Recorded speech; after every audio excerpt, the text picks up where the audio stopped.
iScrappers, Tom from the iScrap app, and this is being recorded in September 2018. We just want to make sure that, if you watch this 10 years from now, or maybe if you have a time machine, you're watching it 10 years ago, you are not misrepresenting it for anything more than it is in today's current economic situation.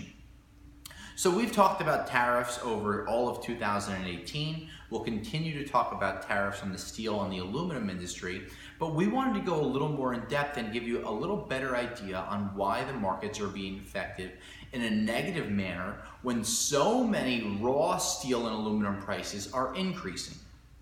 So the US is exporting all of this material for tens and tens and tens of years.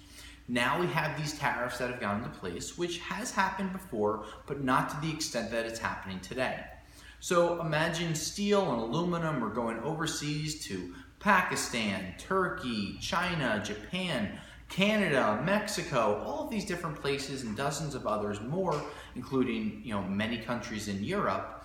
And for years, these countries are getting the material in, they're making new raw material ingots or bar stock, whether it's steel or aluminum. Those are the only two metals that we're going to talk about today, because those are the two that are being affected most. So all of these countries are getting the materials in, the furnaces, the mills, the smelting plants are taking them, making them into new raw products. Then they're selling them back to the US, and the US is paying whatever it is, or maybe the grading and the quality of the material isn't as good, but the US is one of the primary consumers of this material, and they're bringing it all back into the country.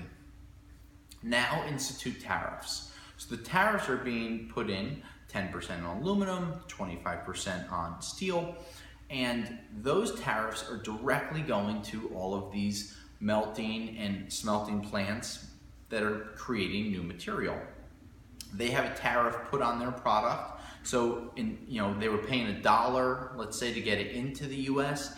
Now they have to pay $1.25. That 25% increase has to come from somewhere, but where do you just make 25% money appear? It's not that easy. So the only place that they really had a good place to get it from was the scrap that's coming into all of their plants. So you have all this scrap metal that's being, fueling these furnaces, making raw materials. Of course, there's iron ore and bauxite that come and create new products from mines, but so much of the world's material is just recycling. That's why the scrap business is so popular, not only in the US, but in the world, because it takes a lot less energy to be able to take these items and make them into new items. Plus, it's just easier. You don't have to wait for the ore to be mined. Just have the stuff, scrap yards can process it, separate it, make it into nice bundles, and then ship it out. So now these furnaces have to come up with a 10%, and they're taking it from the scrap. Now, traditionally, if the copper prices are rising, the scrap copper prices would be rising. That would just make sense. If the oil prices are rising, then the gas prices are rising, and we're going to pay more per gallon at the pump. This is one of those one of these occasions where the pricing on raw products is increasing, but the scrap prices are going down.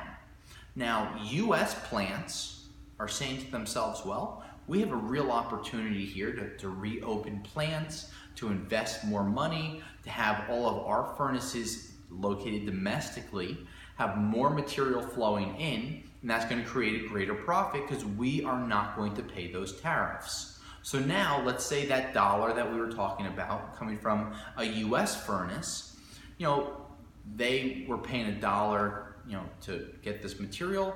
Other countries were paying $1 as well to sell it to all these different companies that need it in the US.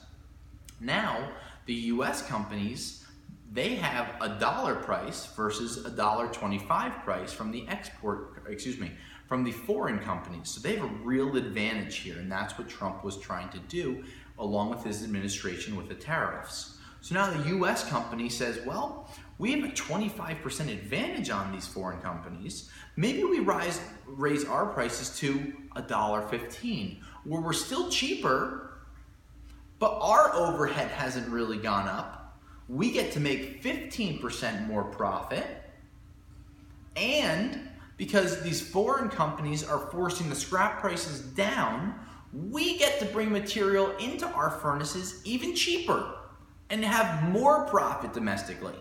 Now, that was the goal with the tariffs. But as everyone continued to ask, how are the tariffs going to affect the scrap market?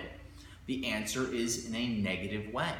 Because all of these foreign exporting companies have to find the money from somewhere.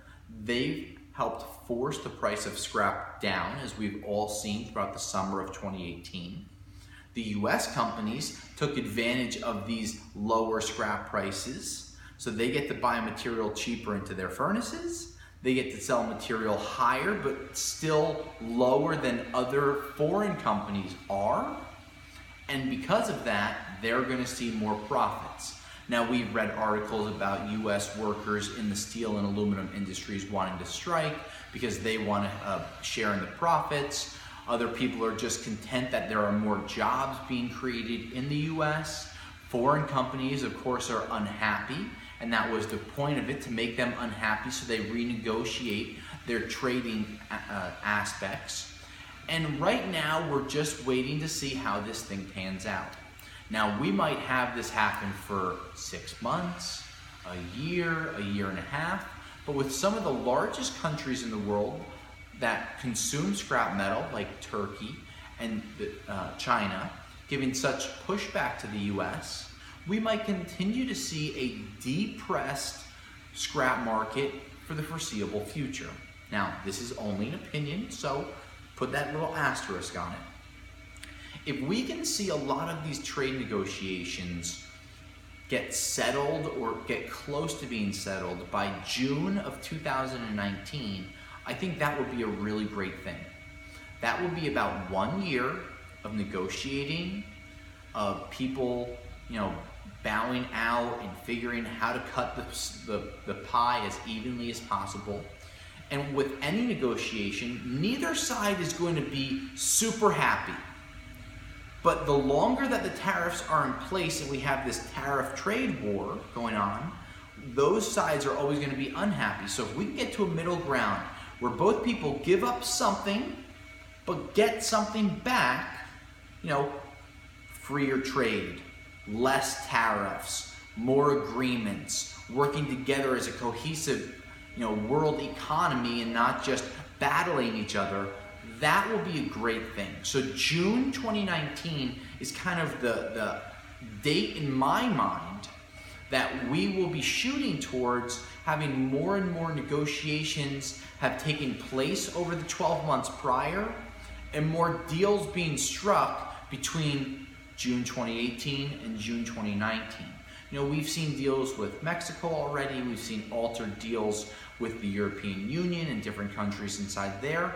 Now we're waiting for some of the larger players to start to work together, namely the US and China, so we can figure out where the tariffs and the scrap prices and the raw steel prices will be affected. So, there's a lot of different scenarios that we could talk about, and in the upcoming series of tariff videos that we're going to do, we're going to talk about possible situations that could develop, and then we're going to talk about the positives, the negatives, and how they could shape out from there. Guys, give us your thoughts, leave your comments, leave what you think is going to happen with the tariff war. This is Tom from the iScrap app. We look forward to hearing from you. Continue to post your prices, download, and see prices that other people have posted. But until next time, I'll scrap you later.